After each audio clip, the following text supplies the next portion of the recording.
Il y a plus de 5000 ans, un homme disparut de la surface de la terre. Il ne mourut pas. Il ne fut pas assassiné. Il ne se perdit pas dans le désert. Un jour, il était là, marchant parmi les siens, et le lendemain, il s'évanouit comme si quelqu'un l'avait arraché de cette dimension de la main. La Bible consacre exactement 2 versets à cet événement. 2, pour l'un des plus grands mystères de toute l'histoire humaine. Son nom était Enoch, et ce qu'il vit avant de disparaître était si troublant, si révélateur, si dangereux que quelqu'un décida que tu ne devais pas le savoir. Mais aujourd'hui, tu vas le savoir. Il existe un livre, un manuscrit si ancien qu'il fut écrit avant le déluge universel, un texte que les apôtres connaissaient, que Jude cita mot pour mot dans le Nouveau Testament, que l'Église primitive lut pendant 300 ans comme une écriture sacrée, et qui ensuite, sans explication publique, sans débat ouvert, sans vote enregistré, fut arraché de ta Bible. Quelqu'un détermina que ces pages étaient trop dangereuses pour tes yeux, et cette décision changea à jamais ce que tu sais du ciel, de l'enfer, et de ce qui attend l'humanité à la fin des temps. Mais il y a plus, quelque chose que personne ne t'a encore dit. Ce livre contient une description du Messie qui fut écrite des milliers d'années avant Bethléem, des milliers d'années avant la crèche, des milliers d'années avant la croix. Et quand tu la liras, tu comprendras exactement pourquoi elle fut cachée. Prépare-toi, parce que ce qui vient ensuite, tu ne le trouveras dans aucune église, dans aucun séminaire, dans aucune école du dimanche. Mais c'est documenté, vérifié et préservé, malgré toute tentative de le détruire. Mais avant de te montrer ce qu'Enoch vit dans les cieux, j'ai besoin que tu comprennes quelque chose de fondamental, quelque chose sans quoi le reste de cette histoire n'a pas le poids qu'elle devrait avoir. J'ai besoin que tu comprennes le monde duquel Enoch fut arraché, parce que ce monde ne ressemble en rien au tien. Rien. Pas même à 1%. La terre avant le déluge était un endroit qui ferait paraître le film d'horreur le plus extrême que tu aies vu comme un dessin animé pour enfants. Un endroit où le surnaturel et le naturel coexistaient sans frontières visibles, où les êtres célestes marchaient parmi les hommes avec la même normalité avec laquelle tu vas au supermarché, où ce que tu appellerais aujourd'hui impossible, ce que tu qualifierais de fantasme, ce qu'un scientifique du XXIe siècle jugerait absurde, était la réalité quotidienne et vérifiable de chaque famille, chaque tribu et chaque village sur la face de la terre. Enoch, la 7e génération depuis Adam. Et voici le premier fait qui détruit tout ce que tu crois savoir. Adam était encore vivant quand Enoch naquit. Le premier homme, celui qui fut modelé de la poussière de la terre par les mains directes de Dieu, celui qui marcha dans l'Éden, celui qui entendit la voix du Créateur chaque soir parmi les arbres du jardin. Cet Adam respirait encore quand Enoch ouvrit les yeux pour la première fois. Nous ne parlons pas de légendes transmises durant des générations. Enoch pouvait s'asseoir en face d'Adam, le regarder dans les yeux et lui demander directement « Comment était le paradis ? Comment sonnait la voix de Dieu ? Comment se sentait-on dans la perfection avant que tout ne se brise ?» Mais ce qu'Enoch voyait chaque jour en sortant de sa tente était exactement l'opposé du paradis. Quelque chose se passait dans les montagnes, quelque chose que personne ne pouvait expliquer, quelque chose qui faisait trembler les anciens et pleurer les femmes. Au sommet les plus hauts, là où la brume se confondait avec les nuages, où l'air était si ténu qu'on avait du mal à respirer, 200 êtres descendirent du ciel. Ils ne tombèrent pas, ils ne furent pas expulsés. Ils descendirent volontairement, en pleine conscience de ce qu'ils faisaient, avec un plan qui allait détruire l'humanité entière. Le livre les appelle les veilleurs. Égrégorois en grec, Irim en araméen. Des anges de très haut rang que Dieu avait assignés à une seule tâche, observer l'humanité depuis les hauteurs, garder la frontière entre le ciel et la terre. Mais un jour, ils regardèrent en bas et virent les filles des hommes et ils les désirèrent. Et ce qu'ils firent ensuite déclencha le pire désastre de l'histoire de la création.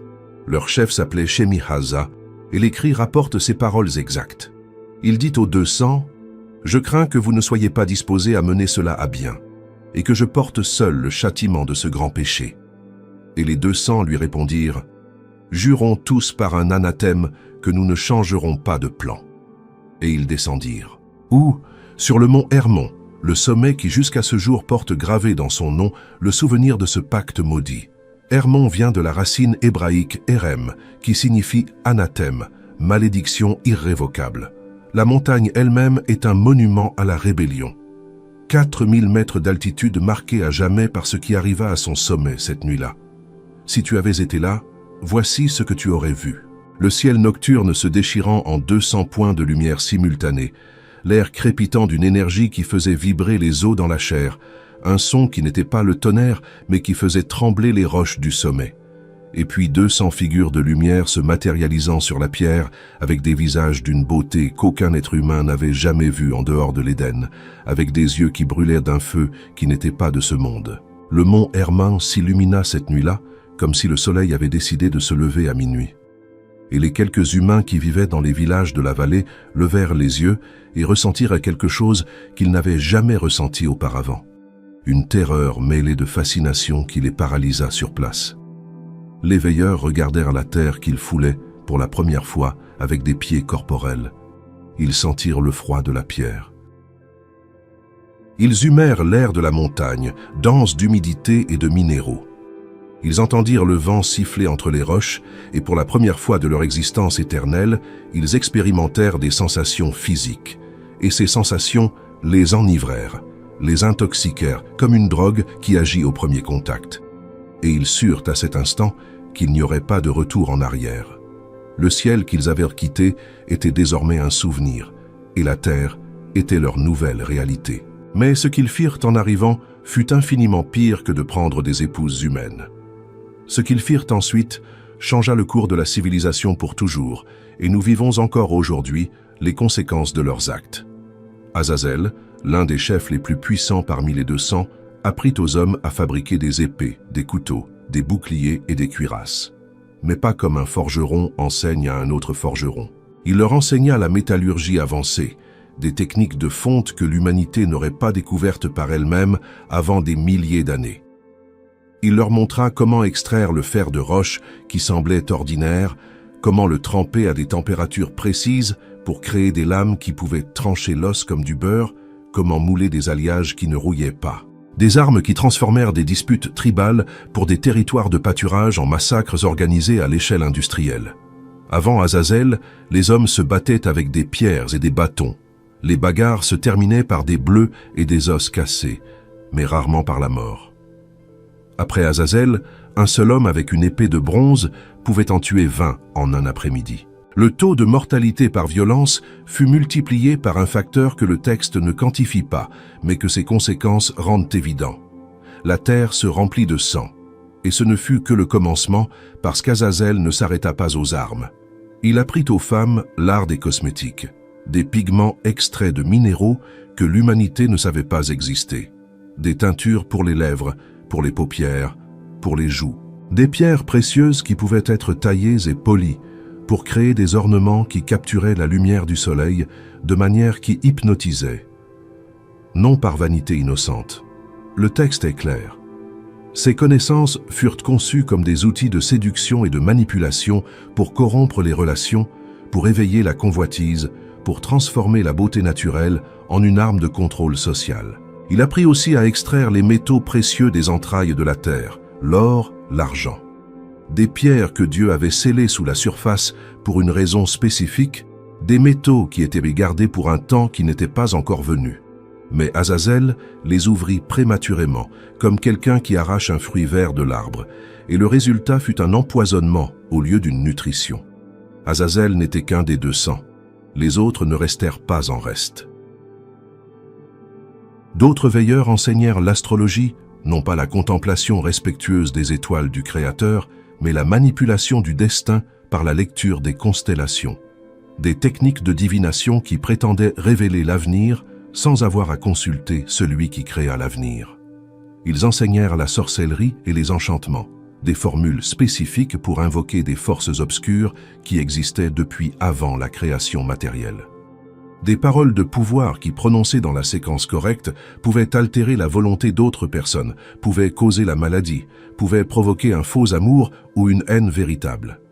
Ils révélèrent les secrets des racines et des plantes pour créer des poisons indétectables qui tuaient lentement et des potions qui altéraient la perception de la réalité de manière que nous appellerions aujourd'hui psychédélique. Chacun des 200 contribua avec son domaine d'expertise céleste à un programme coordonné, systématique, délibéré, de destruction du genre humain à travers sa propre évolution artificielle. Et voici l'ironie la plus amère de toute cette histoire. L'humanité reçut toute cette connaissance en croyant que les veilleurs lui faisaient une faveur, qu'ils l'élevaient, qu'ils la libéraient de ses limitations. Les veilleurs furent accueillis comme des dieux bienfaiteurs, comme des libérateurs, comme ceux qui, enfin, donnaient à l'humanité les outils pour atteindre son véritable potentiel. Exactement le même récit que tu entends aujourd'hui quand quelqu'un te dit que la technologie résoudra tous les problèmes, que le progrès est inévitable et toujours positif, que toute limite morale est un obstacle archaïque qui empêche l'avancement de l'espèce. L'humanité d'avant le déluge acheta ce récit en entier et se détruisit. Imagine cela. L'humanité apprenait à peine à marcher, elle commençait à peine à construire les rudiments les plus basiques de la civilisation et soudainement, elle reçut un tsunami de connaissances avancées pour laquelle elle n'était pas préparée, pas même à 1%. C'est comme donner une bombe nucléaire à un enfant de 3 ans. La connaissance sans la maturité morale pour l'administrer ne libère pas, elle détruit. Et ce qui vint ensuite fut pire, bien pire.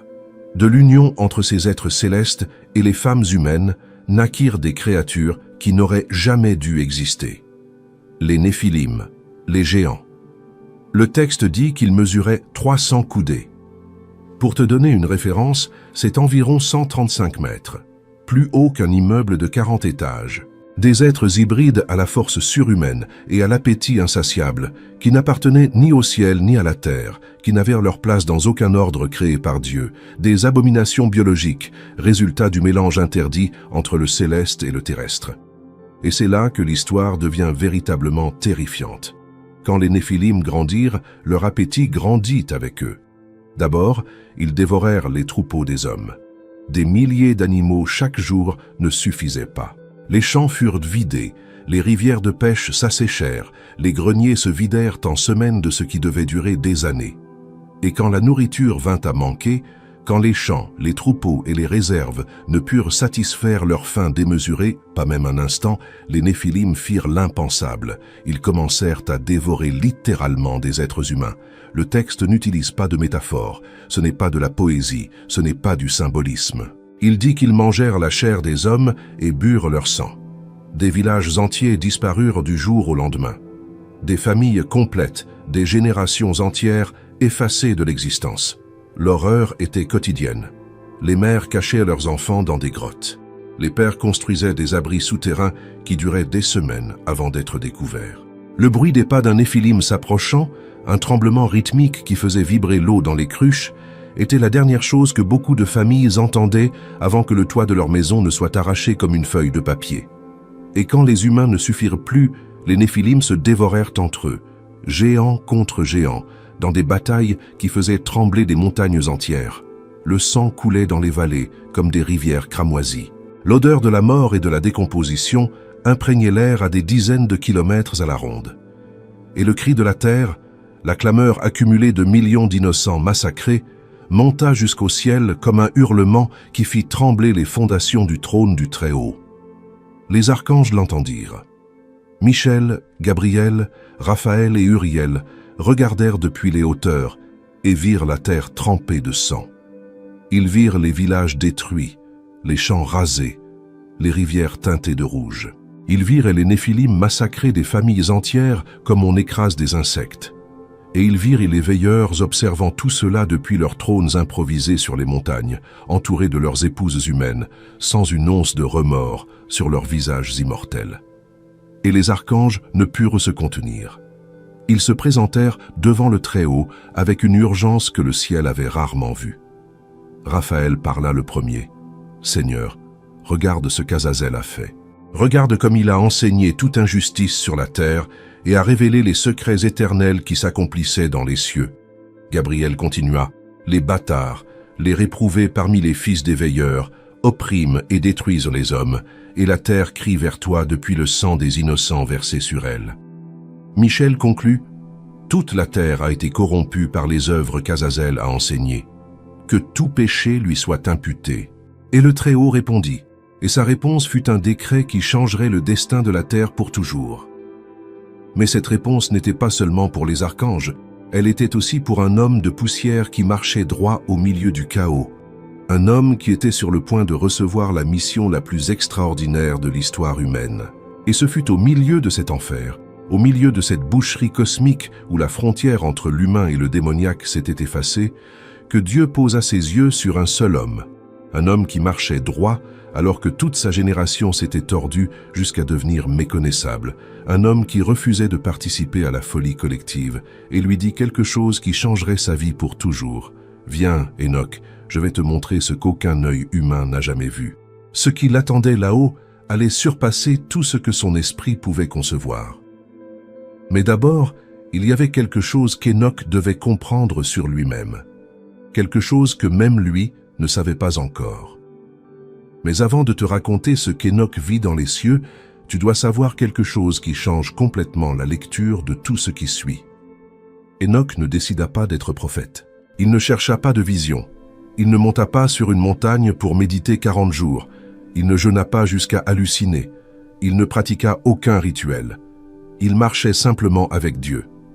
Cette phrase semble simple, mais elle renferme le secret le plus profond de toute la spiritualité biblique. Et quand je dis le plus profond, je veux que tu comprennes le poids de ce que je dis. Dans un monde où les veilleurs offraient une connaissance interdite et que tout le monde faisait la queue pour la recevoir, où la technologie de guerre qu'Azazel enseignait était la monnaie du pouvoir entre les tribus, où les cosmétiques et les pierres précieuses que les anges déchus avaient révélées avaient transformé les relations humaines en transactions de manipulation, où les sortilèges et les invocations que les 200 avaient instruits avaient remplacé la prière comme forme principale de recherche du surnaturel.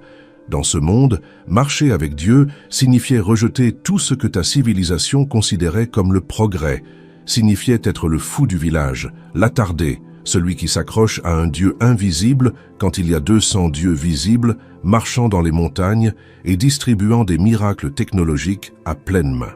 Cela te semble familier? Connais-tu cette sensation d'être le seul à penser différemment? D'être entouré de personnes qui te regardent comme si tu étais fou de croire ce que tu crois? De sentir que le monde entier marche dans une direction et que tu vas dans la direction opposée? Enoch vécut cela multiplié par 1000, parce que dans son cas, ceux qui marchaient dans la direction opposée avaient des pouvoirs surnaturels. Ils avaient une technologie d'un autre monde. Ils avaient des géants de leur côté. Et Enoch avait Dieu. Et il s'avéra que Dieu était suffisant, plus que suffisant. Une nuit, alors qu'Enoch dormait dans sa tente, avec le bruit lointain des Néphilim détruisant quelque chose dans quelques vallées proches, avec l'odeur de fumée des villages incendiés s'infiltrant par les coutures du cuir, le ciel se déchira au-dessus de sa tête. Ce n'est pas une métaphore. Le manuscrit le décrit avec une littéralité qui hérisse chaque poil du corps. L'obscurité de la nuit devint un midi en un instant si violent qu'Enoch pensa que le soleil avait explosé. La toile de la tente devint translucide. Les ombres disparurent, et 2 êtres apparurent, énormes, radieux. Leurs visages brillaient comme le soleil du désert à midi. Leurs yeux brûlaient comme des torches allumées, et la chaleur qui émanait de leur corps était si intense qu'Enoch la sentit sur sa peau avant même d'avoir complètement ouvert les yeux. Et ils lui dirent, « Ne crains pas, Enoch, l'Éternel nous a envoyés. Aujourd'hui, tu seras emmené en sa présence. Aujourd'hui, tu verras ce qui est caché depuis la fondation du monde. » Ce qui commence à partir de ce moment est le récit le plus détaillé du monde céleste qui existe dans toute la littérature antique. Plus détaillé qu'Isaïe, qui vit le trône et les séraphins. Plus étendu qu'Ézéchiel, qui vit la gloire et les roues vivantes. Plus spécifique que Jean à Patmos, qui vit le ciel ouvert et les événements de la fin.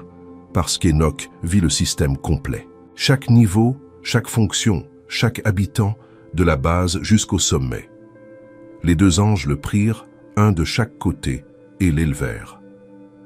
Enoch sentit ses pieds cesser de toucher la terre, sentit l'air devenir plus froid, plus pur, plus dense de quelque chose qu'il ne pouvait nommer, mais qui sentait comme aucune fleur de la terre n'a jamais senti. Les montagnes devinrent petites en dessous de lui, les rivières se transformèrent en fils d'argent. Les cris de violence qui remplissaient le monde s'éteignirent jusqu'à devenir un silence absolu, le silence du ciel.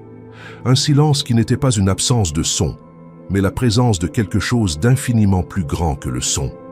Et il franchit la frontière du visible. Le premier ciel le reçut avec une révélation qui démolit tout ce qu'il croyait savoir sur la nature. Il vit des dépôts infinis de neige et de glace attendant l'ordre divin pour descendre. Des chambres où les vents sont contenus jusqu'à la seconde exacte où ils doivent être libérés. Des réserves de rosée et de pluie parfaitement cataloguées. Et des anges assignés à chaque étoile, à chaque tempête, à chaque saison de l'année. Enoch comprit soudain que chaque phénomène que la science appelle aléatoire est régulé par des êtres intelligents qui obéissent à des ordres précis. Chaque aurore a un administrateur céleste. Chaque changement de saison a un directeur. Rien dans l'univers n'est le fruit du hasard. Absolument rien. Mais ils ne le laissèrent pas s'attarder. « Monte plus haut », lui dirent les anges, et ils l'élevèrent au deuxième ciel. Et c'est là qu'Enoch vit quelque chose qui lui arracha les larmes des yeux et lui glaça le sang jusqu'aux os. Des anges enchaînés dans une obscurité absolue. Des prisonniers cosmiques suspendus dans un vide de ténèbres si dense qu'elles semblaient solides, si dense qu'Enoch sentit qu'il pouvait les toucher de ses mains, qu'il pouvait attraper l'obscurité comme s'il s'agissait d'un tissu. Sans lumière, pas un seul photon d'espoir, sans un son, à l'exception du gémissement interminable de ceux qui avaient tout perdu. Le froid était si pénétrant qu'Enoch sentait ses muscles du visage se durcir rien qu'en étant à proximité. Un froid qui ne venait pas de l'extérieur, mais de l'intérieur.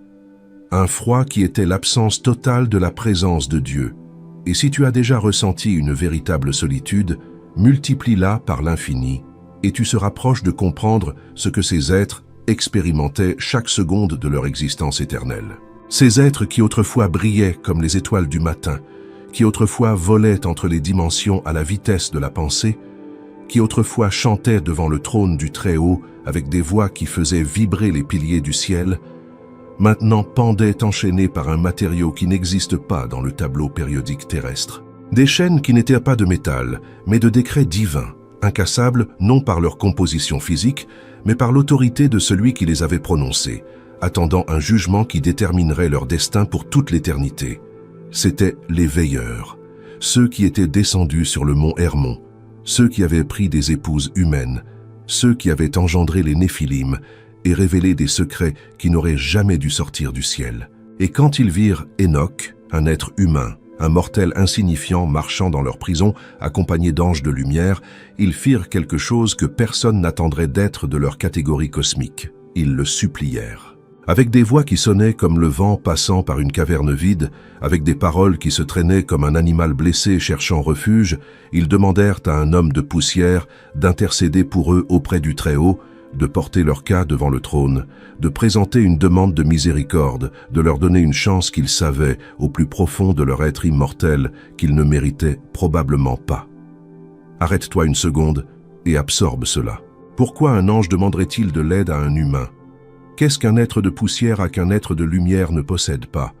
La réponse change tout ce que tu crois savoir sur ta position dans le cosmos. Les anges furent créés comme serviteurs. Les humains furent créés comme enfants.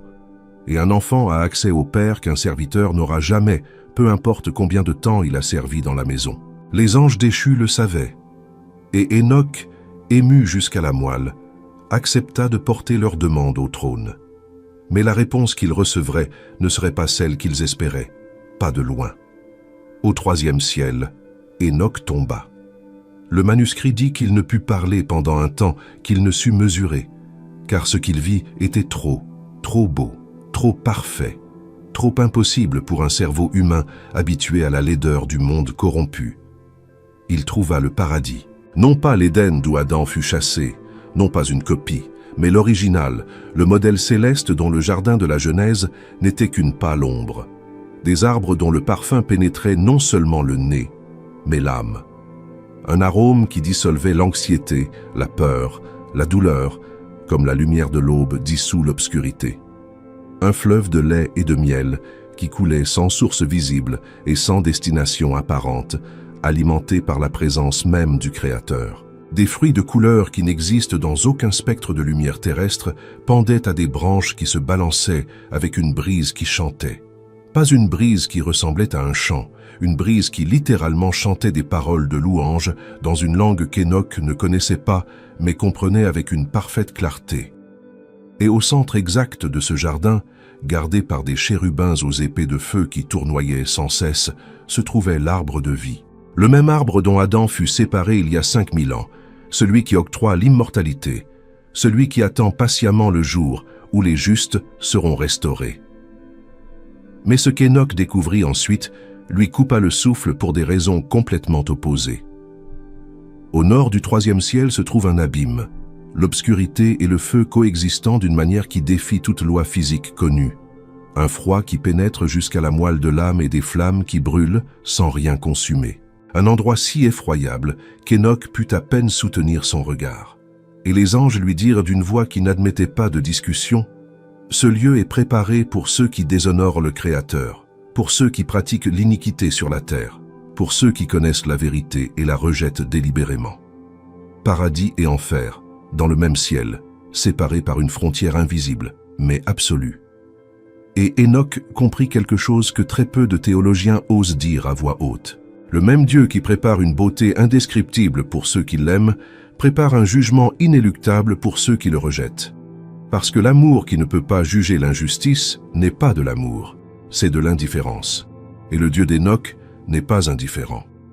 Le quatrième ciel lui ouvrit les yeux d'une manière que la science moderne n'a pas encore atteinte et n'atteindra probablement pas dans les 100 prochaines années. Hénoch vit les mécanismes qui gouvernent le cosmos. Et ce n'était pas ce à quoi tu t'attendais. Ce n'étaient pas des engrenages, ce n'étaient pas des formules mathématiques flottant dans le vide. C'étaient des êtres vivants, exécutant des fonctions avec une précision qui ferait pleurer d'envie les ingénieurs de la NASA. Des chars de feu, non pas comme métaphore, mais comme véhicules réels d'énergie pure, transportant la lumière solaire d'Orient en Occident. 12 portes à l'est par où le soleil émerge chaque matin, tournant mois après mois selon un calendrier tracé avant même que le concept de temps n'existe, et 12 portes à l'ouest par où il se couche chaque soir.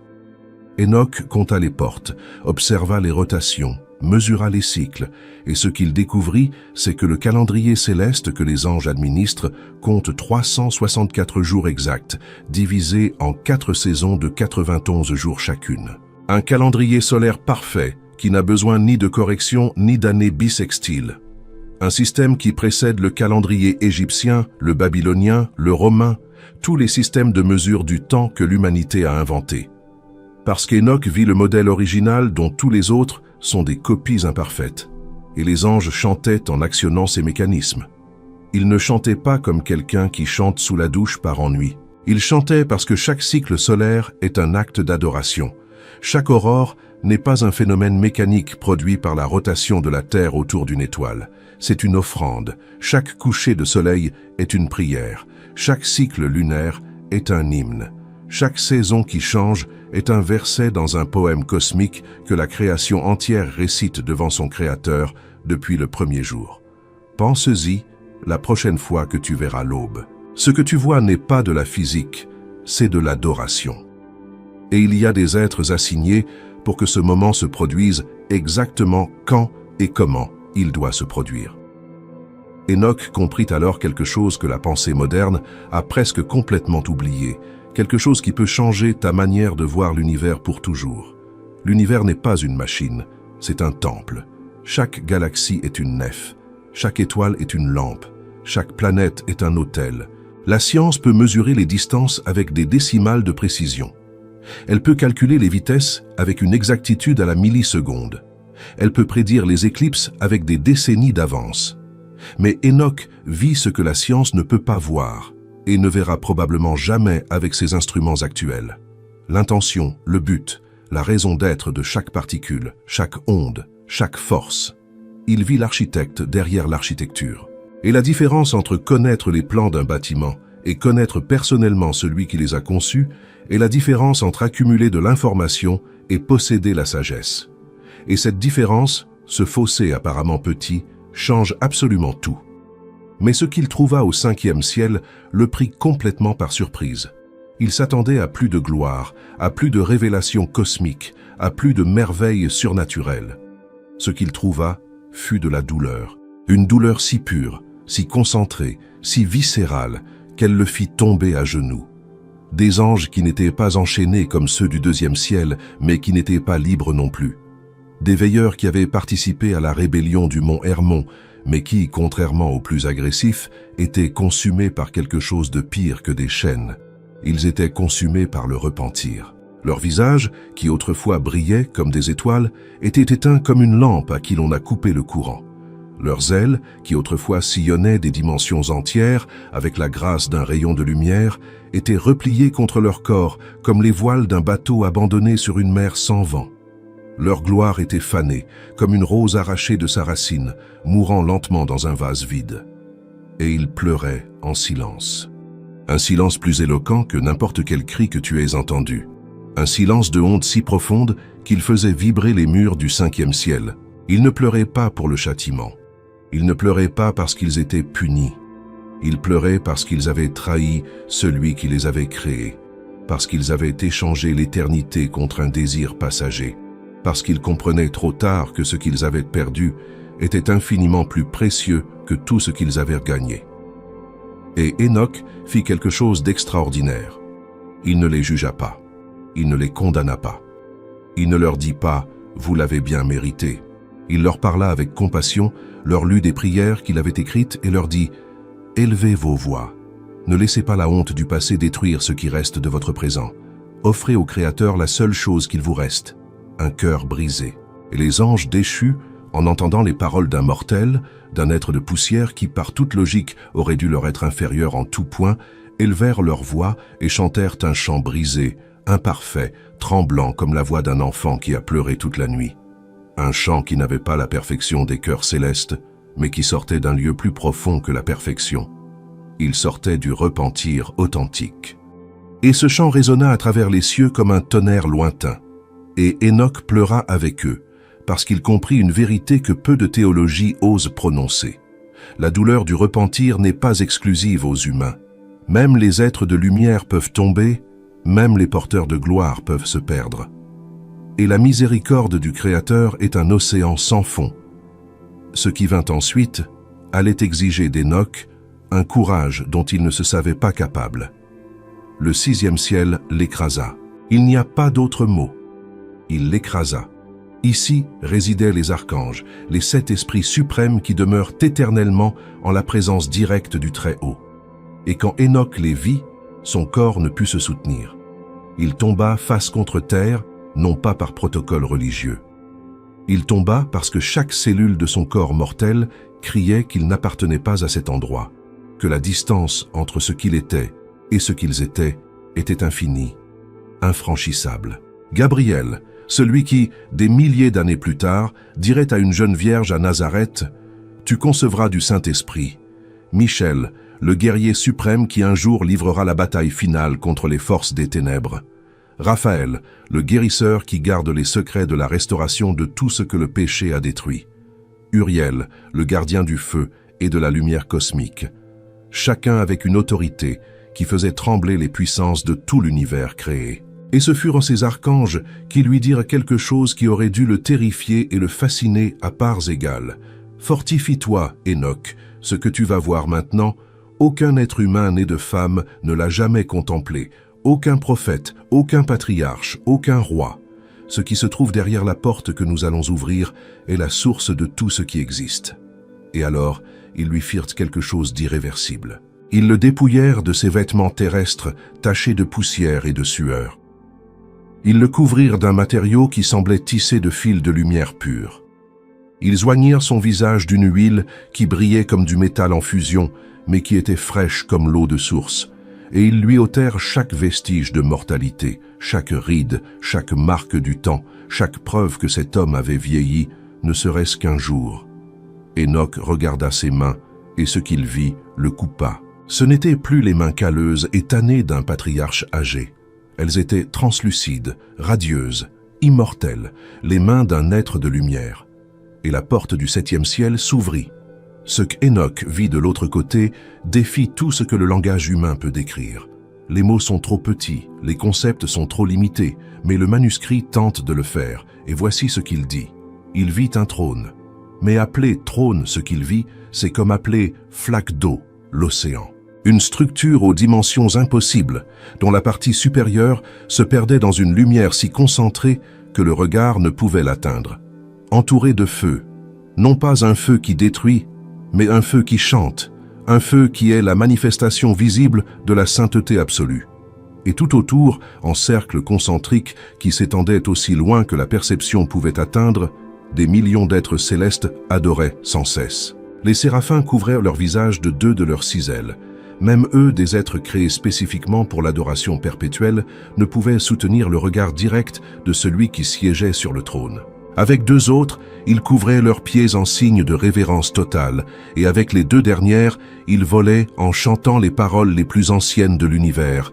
Saint, Saint, Saint est le Seigneur des armées, toute la terre est pleine de sa gloire. Et sur ce trône, Enoch vit le grand roi, l'ancien des jours.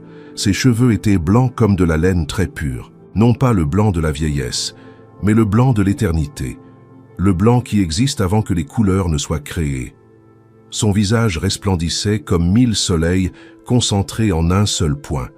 Son vêtement était plus brillant que la neige, plus pur que le cristal, plus lumineux que les 6 cieux précédents combinés.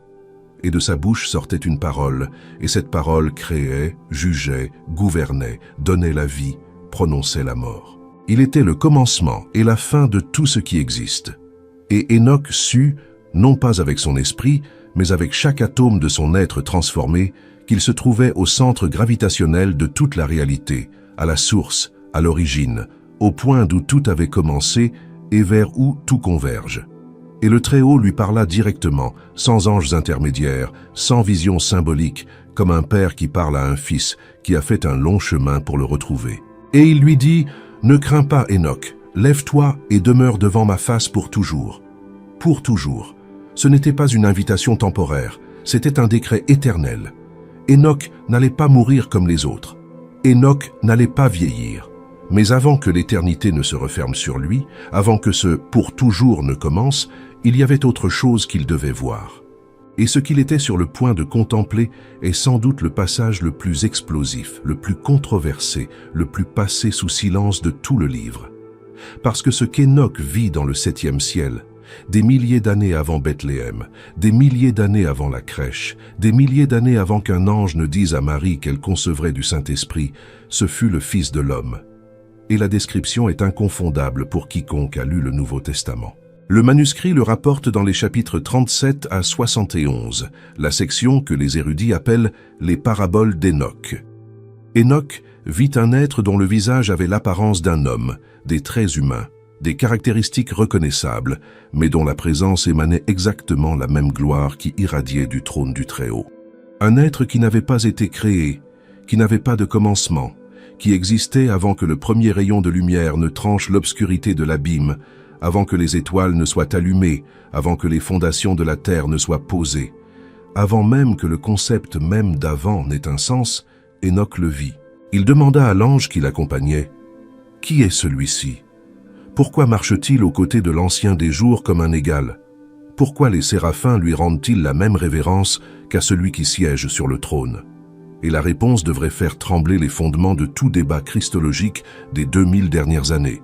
L'ange lui dit, « C'est le Fils de l'homme, en qui habite toute justice, qui révèle tous les trésors de ce qui est caché, car le Seigneur des esprits l'a élu, et sa part a surpassé tout en rectitude pour toujours. » Mais ce n'est pas tout. Le manuscrit continue. Ce Fils de l'homme fut nommé devant le Seigneur des esprits avant que le soleil et les constellations ne soient créés, avant que les étoiles du ciel ne soient formées. Son nom fut prononcé en la présence du Très-Haut avant le commencement du monde. Il fut élu et caché dans la présence divine. Avant que le temps ne commence, l'autorité suprême lui fut donnée pour juger les vivants et les morts. Tous les rois et les puissants de la terre tomberont devant lui, et les justes vivront sous sa protection pour les siècles des siècles.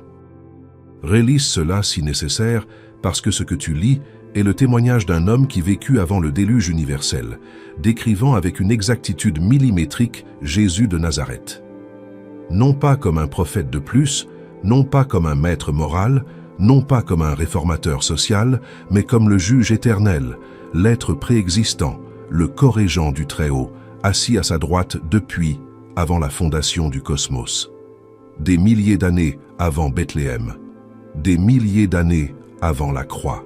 Des milliers d'années avant la résurrection. La Christologie n'a pas été inventée au 1er siècle. Elle était révélée depuis avant le déluge, et elle fut cachée. Et la question qui devrait te priver de sommeil cette nuit est « Par qui et pourquoi ?» Mais avant de répondre à cette question, Enoch avait une mission, la plus difficile de sa vie. Il devait descendre, quitter la gloire du 7e ciel, abandonner le trône et les séraphins, retourner sur la terre corrompue et délivrer aux veilleurs un message qui ne contenait pas un seul mot d'espoir. Enoch se tint devant les 200, les mêmes qui avaient juré sur le mont Hermon, les mêmes qui avaient abandonné le ciel pour un désir charnel. Et il pouvait le voir. Il pouvait voir la lueur du 7e ciel sur son visage. Il pouvait sentir l'autorité du Très-Haut vibrant dans chaque syllabe qu'il s'apprêtait à prononcer. Et la terreur les paralysa, parce qu'ils savaient, avec la certitude instinctive des êtres spirituels, que les nouvelles étaient dévastatrices. Et Enoch leur lut la sentence. Écoute-la, parce qu'elle n'a pas de parallèle dans aucun autre texte sacré du monde antique. Il leur dit, « Vous étiez dans le ciel, mais les secrets ne vous avaient pas été révélés. Cependant, vous avez connu un secret sans valeur, et dans la dureté de vos cœurs, vous l'avez communiqué aux femmes. Et par ce secret, les femmes et les hommes multiplient le mal sur la terre, et la condamnation avec lui. Vous qui étiez saints, spirituels, vivant une vie éternelle, vous vous êtes souillés par un sang mortel. Vous avez désiré la chair des humains, et vous avez produit de la chair et du sang, comme font ceux qui meurent. C'est pourquoi je vous ai donné des femmes aux humains, pour qu'ils y sèment et aient des enfants. Mais vous, dès le commencement, vous avez été faits spirituels, immortels, pour toutes les générations. C'est pourquoi je ne vous ai pas pourvu d'épouse, car la demeure des êtres spirituels, c'est le ciel. Les implications sont énormes. Dieu n'a pas improvisé la séparation entre le céleste et le terrestre. Il l'a conçue dans la structure même de la réalité. Les humains furent créés pour la reproduction et les relations conjugales. Les anges, non.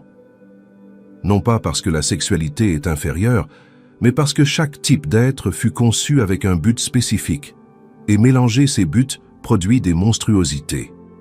Les Néphilim en étaient la preuve vivante. La sentence fut définitive. Les veilleurs seraient enchaînés sous les collines de la terre pour 70 générations, dans l'obscurité et le feu, jusqu'au jugement final. Leurs enfants, les Néphilim, se détruiraient entre eux. Et la connaissance interdite qu'ils avaient révélée serait la semence du déluge. Parce que le déluge ne fut pas seulement de l'eau tombant du ciel, il fut la conséquence directe de ce que les veilleurs avaient déchaîné. Un reset cosmique, un effacer et recommencer. Et les veilleurs tremblèrent, non pas de peur humaine, mais de terreur cosmique. La terreur d'un être immortel qui comprend que son immortalité ne le protège pas du jugement, que l'éternité peut se passer dans les chaînes et qu'il n'y a pas d'appel, pas de seconde chance, pas d'échappatoire. Et Enoch, l'homme de poussière, fut celui qui leur prononça leur condamnation éternelle. Un humain jugeant des anges, un mortel condamnant des immortels. Le renversement le plus radical de l'ordre cosmique que tu puisses imaginer. Et pourtant complètement cohérent avec ce que Paul écrirait des milliers d'années plus tard. Ne savez-vous pas que nous jugerons les anges? Mais le livre ne s'arrête pas là, et ce qui suit est peut-être ce qu'il y a de plus troublant. Enoch eut des visions qui s'étendent jusqu'à la fin de l'histoire humaine. Des prophéties écrites avant le déluge qui, quand tu les lis assis chez toi, en plein 21e siècle, avec des nouvelles apocalyptiques sur l'écran de ton téléphone, te forcent à te demander comment est-ce humainement possible. Dans la section appelée « La vision des animaux », Enoch vit toute l'histoire de l'humanité représentée en symboles. Des taureaux blancs qui sont les patriarches, des brebis qui sont Israël, des loups et des lions qui sont les empires oppresseurs, Babylone, Perse, Grèce, Rome, chacun identifiable, chacun avec son rôle exact dans le drame cosmique. Et au centre, un agneau qui se transforme en un grand animal aux cornes énormes, le Messie, le fils de l'homme qu'Enoch avait vu auprès de l'Ancien des Jours, se manifestant maintenant dans l'arène de l'histoire. Mais les prophéties les plus glaçantes se trouvent dans l'épître d'Enoch, où le ton change, passant de la narration à une confrontation directe, où Enoch regarde à travers les millénaires directement dans tes yeux et dit « Ceci est pour toi ». Il écrivit « Il viendra un temps où le mensonge sera appelé vérité, et la vérité sera classée comme dangereuse, comme intolérante, comme un obstacle au progrès. » Quand as-tu vu cela arriver pour la dernière fois? Hier, ce matin, il y a 5 minutes, en parcourant les nouvelles sur ton téléphone? Il viendra un temps où les justes seront persécutés, non pas malgré leur rectitude, mais à cause d'elle. Et les impies seront exaltés et célébrés pour leur capacité à présenter le mal comme une vertu. Regarde les réseaux sociaux, regarde qui est célébré, regarde qui est cancelé, regarde qui reçoit des prix et qui reçoit des menaces. Et ensuite, dis-moi qu'Enoch n'a pas vu ta réalité avec 5000 ans d'avance. Les riches accumuleront des trésors sans mesure et construiront des manoirs sur des fondations d'injustice et croiront sincèrement que leur richesse les protège de toute conséquence. Mais quand le jugement viendra, leur or n'achètera pas une seule seconde de vie supplémentaire. Leur argent ne soudoyera pas le juge assis sur le trône. Leurs investissements s'évaporeront comme la rosée sous le soleil de midi. Les puissants construiront des forteresses, des systèmes de surveillance, des armées, des alliances politiques, des armes de destruction massive, et ils croiront être en sécurité contre toute menace concevable. Mais il n'y a pas de mur, pas de technologie, pas d'intelligence artificielle, pas d'armée qui puisse résister à l'Éternel quand il décide que le temps de la patience est terminé. Pense à cela. Enoch décrivit des armes de destruction massive, des systèmes de surveillance, une accumulation obscène de richesses 5000 ans avant qu'aucune de ces choses n'existe sous la forme qu'elles ont aujourd'hui. Comment a-t-il fait? Était-ce un génie de la prédiction statistique? A-t-il eu de la chance? Ou bien quelqu'un qui voit la fin dès le commencement lui a-t-il montré exactement ce qui allait arriver? Et ceux qui marchent avec Dieu en ces jours seront comme des étrangers dans leur propre pays, ridiculisés sur les places publiques, marginalisés des conversations importantes. On les appellera fanatiques pour croire ce que leurs grands-pères croyaient, ignorants pour rejeter ce que la majorité accepte sans poser de questions, rétrogrades pour insister sur le fait qu'il existe une vérité qui ne change pas au gré des modes culturels du moment. On les exclura, on les réduira au silence, on les dépeindra comme le problème qui empêche le progrès de l'humanité. Mais qu'ils ne se découragent pas, car leurs noms sont écrits dans les tables célestes, qu'aucune main humaine ne peut toucher, qu'aucun décret gouvernemental ne peut effacer, qu'aucun algorithme ne peut censurer. Et quand tout ce que le monde a construit avec tant d'orgueil, avec tant d'arrogance, avec tant de certitude de sa propre immortalité, s'effondrera comme de la poussière devant le vent du jugement, eux, ils demeureront. Parce que le fondement de leur vie n'est pas visible, n'est pas terrestre, n'est pas temporel, ne dépend pas de l'économie, ni de la politique, ni de la technologie. Leur fondement est éternel. Et l'éternel, par définition absolue et irrévocable, ne peut être détruit. Un homme qui vécut il y a 5000 ans décrivit avec une exactitude chirurgicale la société dans laquelle tu vis maintenant. L'inversion systématique des valeurs, la persécution organisée de la vérité, l'adoration industrielle de l'argent, la fausse sécurité de la puissance militaire et technologique, la marginalisation progressive des croyants et le réconfort inébranlable pour ceux qui résistent.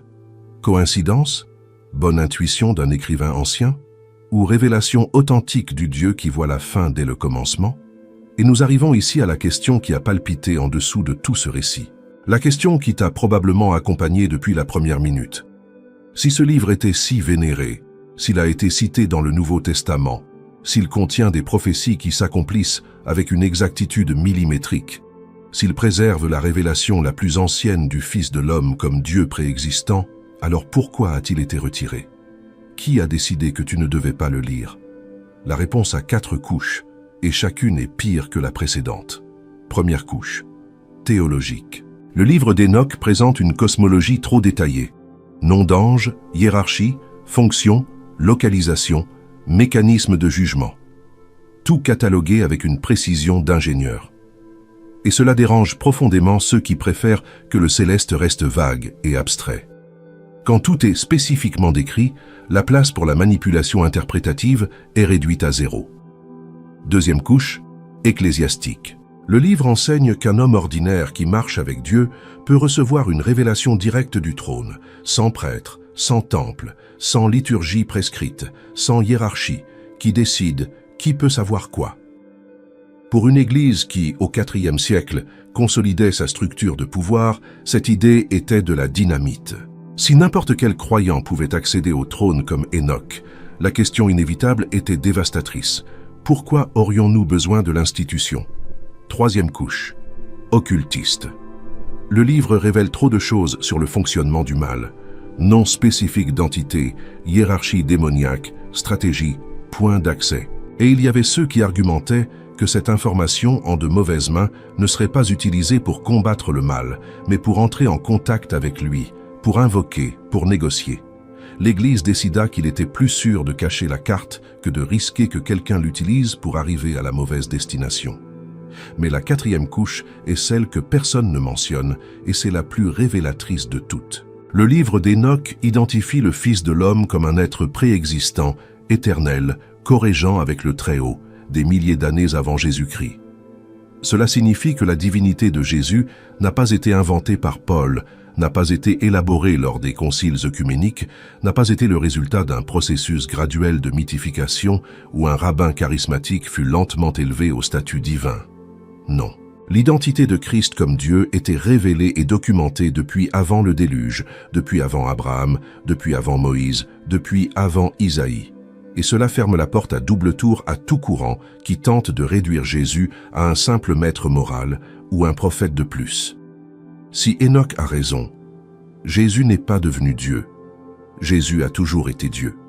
Et l'humanité le sut dès le commencement. Et quelqu'un s'assura que nous l'oublions. Qui bénéficie de cet oubli? Le livre se termine par quelque chose qui est à la fois une clôture et une porte ouverte. Enoch revient.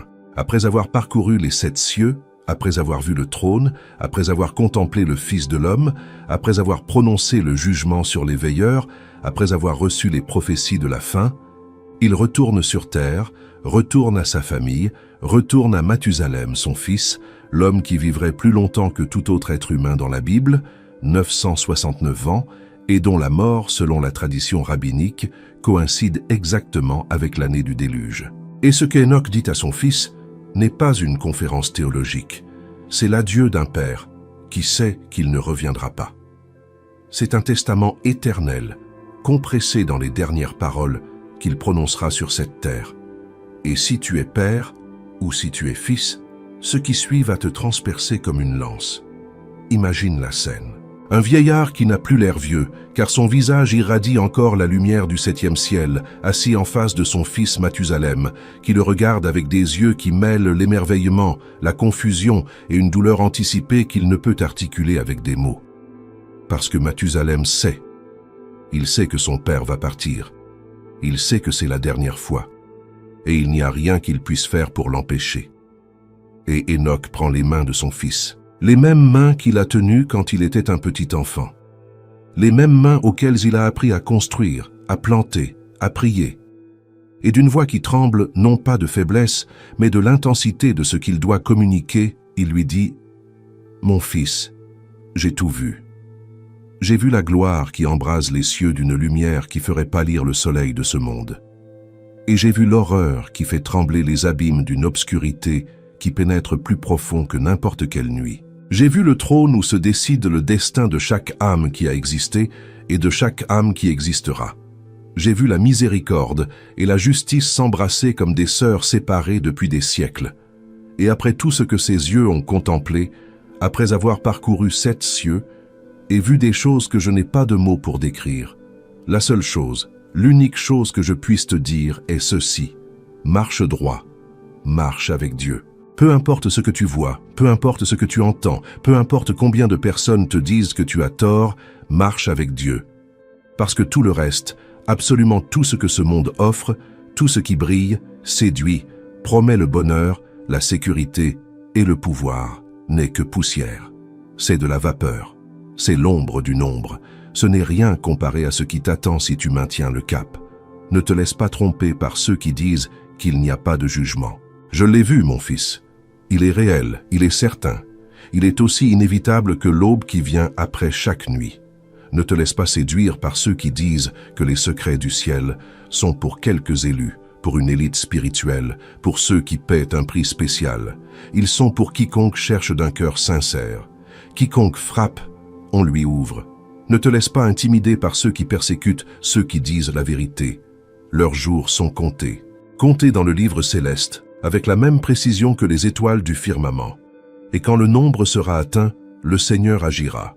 Et il n'y a aucune puissance dans le ciel, sur la terre, ni sous la terre qui puisse arrêter sa main quand il décide de se mouvoir. Et Mathusalem pleura parce qu'il comprenait qu'il écoutait les dernières paroles de son père, et que dans ces paroles, il y avait plus de vérité, plus de poids, plus d'éternité compressée que dans tout ce qu'il avait entendu de toute sa vie. Et il étreignit son père, et cette étreinte fut le dernier contact physique entre eux dans ce monde.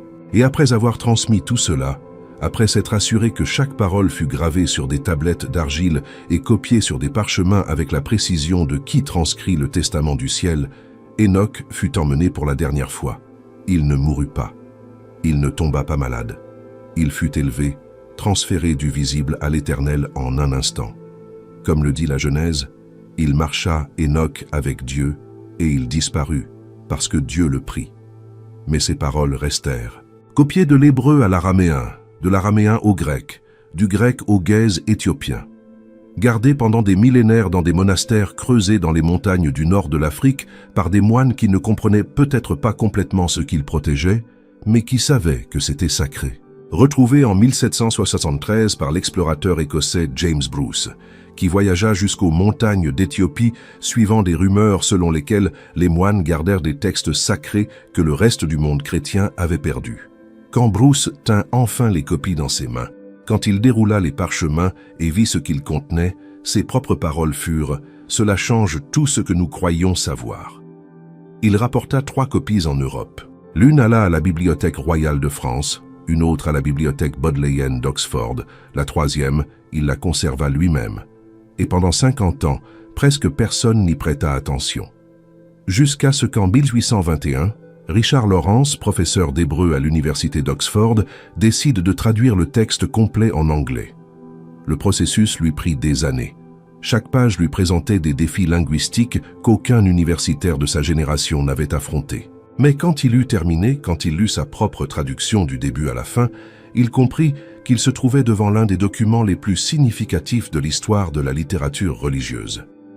Un document qui avait été caché à la vue de tous pendant des siècles. Et puis vint la confirmation définitive. En 1947, un jeune berger bédouin de 15 ans nommé Mohamed Ed Dib cherchait une chèvre perdue dans les falaises de Qumran, près de la mer Morte. Il jeta une pierre dans une grotte pour effrayer l'animal et au lieu du bêlement d'une chèvre, il entendit quelque chose qui allait changer l'archéologie biblique pour toujours, le bruit de la poterie qui se brise. Il entra dans la grotte et à l'intérieur de jarres scellées avec de la poix depuis plus de 2000 ans, il trouva des rouleaux de parchemin enveloppés dans du lin. Les manuscrits de la mer Morte, la découverte archéologique la plus importante du XXe siècle. Et parmi ces rouleaux, écrits en araméen sur de la peau de chèvre avec de l'encre de charbon de bois, se trouvaient des fragments du livre d'Enoch. Des fragments que les scientifiques datèrent au moins du IIe siècle avant Jésus-Christ. Des fragments qui démontrèrent de manière irréfutable que le texte n'était pas une fabrication médiévale, comme certains critiques l'avaient suggéré. Il était authentiquement ancien, antérieur à Jésus, antérieur aux Romains, antérieur à tout le débat christologique qui avait dominé 2000 ans d'histoire religieuse. Le livre d'Enoch fut gardé, préservé par la providence du même Dieu qui l'avait inspiré, à travers des empires qui naquirent et tombèrent, des civilisations qui fleurirent et s'éteignirent, des guerres qui ravagèrent des continents, des siècles de silence délibéré. Gardé pour un moment spécifique, pour une génération spécifique. Et si tu écoutes cela maintenant, peut-être que cette génération, c'est la tienne. Nous vivons à une époque qu'Enoch décrivit avec l'exactitude de quelqu'un qui regarde par une fenêtre et décrit ce qu'il voit. Le mensonge se déguise en progrès. La vérité est classée comme un discours dangereux. Ceux qui marchent avec Dieu sont présentés comme des reliques d'un âge obscur. La connaissance technologique se multiplie de façon exponentielle, mais la sagesse pour l'utiliser s'est évaporée. Enoch vécut quelque chose de similaire. La connaissance des veilleurs ne rendit pas l'humanité plus sage. Elle la rendit plus efficace dans sa capacité de destruction, plus sophistiquée dans ses méthodes de manipulation, plus éloignée de son Créateur à chaque découverte. Parce que la connaissance sans la crainte de Dieu est une épée sans fourreau dans les mains d'un somnambule. Elle finit toujours par couper celui qui la porte. Mais au milieu de ce monde détruit, Enoch marcha. Il ne courut pas, il ne s'enfuit pas, il ne construisit pas un bunker spirituel. Il marcha, pas à pas, jour après jour, dans une direction que personne d'autre ne suivait. Et Dieu le vit, et Dieu l'honora, et Dieu l'éleva. Non pas parce qu'il était parfait, mais parce que dans un monde qui avait lâché la main du Créateur, Enoch la saisit et ne la lâcha jamais. La question que ce livre te pose n'est pas historique, pas académique, pas théologique, dans un sens abstrait. Elle est brutalement personnelle. Marcheras-tu, toi, au milieu de ce chaos, au milieu de cette obscurité qui s'intensifie chaque jour, au milieu de cette pression sociale qui te crie de te conformer, de ne pas être radical, de ne pas prendre la foi trop au sérieux? Marcheras-tu avec Dieu? Parce que la promesse est toujours valide, elle n'a pas expiré. Ceux qui marchent avec l'Éternel n'ont pas à craindre le jugement. Ceux qui cherchent sa face n'ont pas à craindre les ténèbres. Ceux qui s'accrochent à sa vérité n'ont pas à craindre la fin. Le même Dieu qui emmena Enoch avant le déluge promet de préserver les siens avant le jugement final. La même main qui éleva un homme de poussière jusqu'au 7e ciel se tend aujourd'hui vers toi. Et la question n'est pas de savoir si Dieu est prêt. Il l'a toujours été. La question est de savoir si toi, tu es prêt à marcher. Le livre d'Enoch fut caché pendant des siècles, mais ce que Dieu cache, il le cache pour le révéler au moment exact.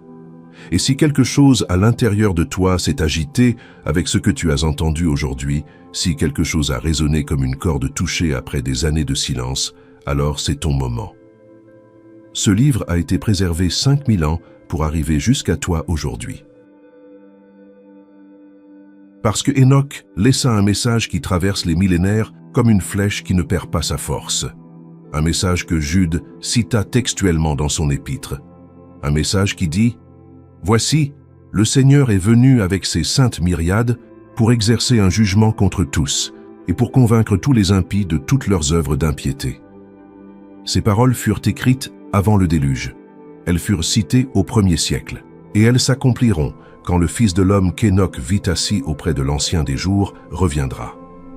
Non pas comme un bébé dans une crèche, non pas comme un charpentier humble, non pas comme un prisonnier sur le chemin de la croix, mais comme le juge de toute la terre, avec le feu de la justice dans ses yeux, avec l'autorité du cosmos dans sa voix, avec 10 000 saints à ses côtés, et avec la miséricorde de l'éternité dans ses mains. Et en ce jour-là, ceux qui auront marché comme Enoch seront élevés comme Enoch. Ceux qui auront résisté au courant seront honorés comme Enoch. Ceux qui auront cru ce que le monde a rejeté seront justifiés devant toute la création. Le livre d'Enoch n'est plus caché. La vérité ne peut plus être enterrée. La question n'est plus de savoir si tu la connais. Tu l'as entendue aujourd'hui complète, sans filtre, sans censure.